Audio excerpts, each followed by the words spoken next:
ICC T20 ప్రపంచ cup పోటీల మ్యాచ్ల్ని అందరూ తిలకిస్తూనే ఉండి ఉంటారు. టీ20 ప్రపంచ కప్కు ఎనలేని ఆదరణ ఉంది. భారత్ విషయానికి వచ్చేసరికి వరుసగా 3 మ్యాచ్లు గెలుచుకొని సూపర్ 8లోకి అది ప్రవేశించింది. అయితే ఇక్కడ ప్రధానంగా సమస్య ఏంటంటే విరాట్ కోహ్లీ పెర్ఫార్మెన్స్.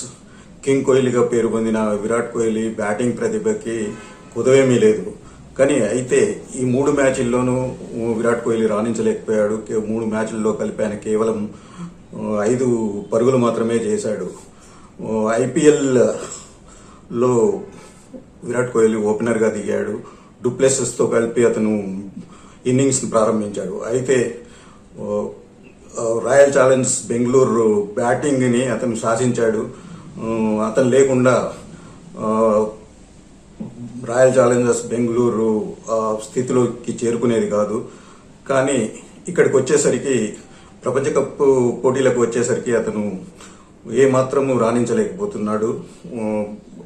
నిజానికి ఐపీఎల్ మ్యాచ్ల్లో అతను ఓపెనర్గా దిగినప్పుడు చేసిన పరుగులని కనబరిచిన ప్రతిభని చూసి చాలామంది సీనియర్ క్రికెటర్లు, మాజీ క్రికెటర్లు రోహిత్ శర్మతో కలిసి ప్రపంచ కప్ పోటీల్లో ఓపెనర్గా దించితే బాగుంటుంది అని భావించారు. బహుశా అదే మన బీసీసీఐని ముందుకు నడిపించి ఉంటుంది. రోహిత్ శర్మతో కలిసి విరాట్ కోహ్లీని ఓపెనర్గా దించుతున్నారు. ఓపెనర్గా ఇంతవరకు ఏమాత్రం రాణించలేకపోయాడు. అమెరికాతో జరిగిన మ్యాచ్లో 0 పరుగులకే అవుట్ అయ్యాడు. ఒక మ్యాచ్లో 1 పరుగు మాత్రమే చేశాడు. మరో మ్యాచ్లో 4 పరుగులు మాత్రమే చేశాడు. అయితే అతనికి ప్రతిభ లేదా అంటే ఉంది. కానీ ఎందుకు ఫెయిల్ అవుతున్నాడు, ఎందుకు అతను విఫలమవుతున్నాడు అనేది ఆలోచించాల్సిన విషయము. ఎందుకంటే రోహిత్ శర్మకి విరాట్ కోహ్లీ జోడీ ఇంతకుముందుగా రాణించిన సందర్భాలు లేవు. ఎప్పుడైతే 3వ స్థానంలో కూడా బ్యాటింగ్కి దిగాడో రోహిత్ శర్మ ఎదురుగా ఉన్నప్పుడు అతను పెద్దగా రాణించలేదు.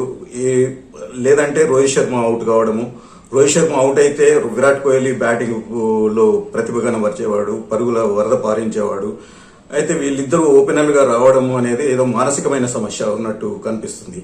ఇటు రోహిత్ శర్మకు ఉందా, అటు విరాట్ కోహ్లీకి ఉందా చెప్పలేం. కానీ మొత్తంగా రోహిత్ శర్మతో కలిసి అతను బ్యాటింగ్ని, ఇన్నింగ్స్ని నిర్మించలేకపోతున్నాడు.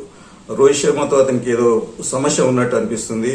విరాట్ కోహ్లీని కెప్టెన్సీ నుంచి తప్పించి రోహిత్ శర్మను కెప్టెన్గా నియమించారు. అప్పటి నుంచి కూడా వీళ్ళిద్దరి మధ్యన ఏ విధమైన సయోధ్య ఉంది. మైదానంలో చూసినప్పుడు మాత్రం వాళ్ళిద్దరూ బాగా కలిసిమెలిసి వ్యవహరిస్తున్నట్టు కనిపిస్తున్నారు. కానీ బ్యాటింగ్కి వచ్చేసరికి ఇద్దరు కలిసి ఒక సుదీర్ఘమైన ఇన్నింగ్స్ ని నిర్మించలేకపోతున్నారు. మనం గత మ్యాచ్లను చూసినా మనకి ఇది స్పష్టంగా అర్థమవుతుంది. ఈ విషయంలో బీసీసీఐ పునరాలోచన చేయాల్సిన అవసరం ఉంటుందా అనేది చూడాలి.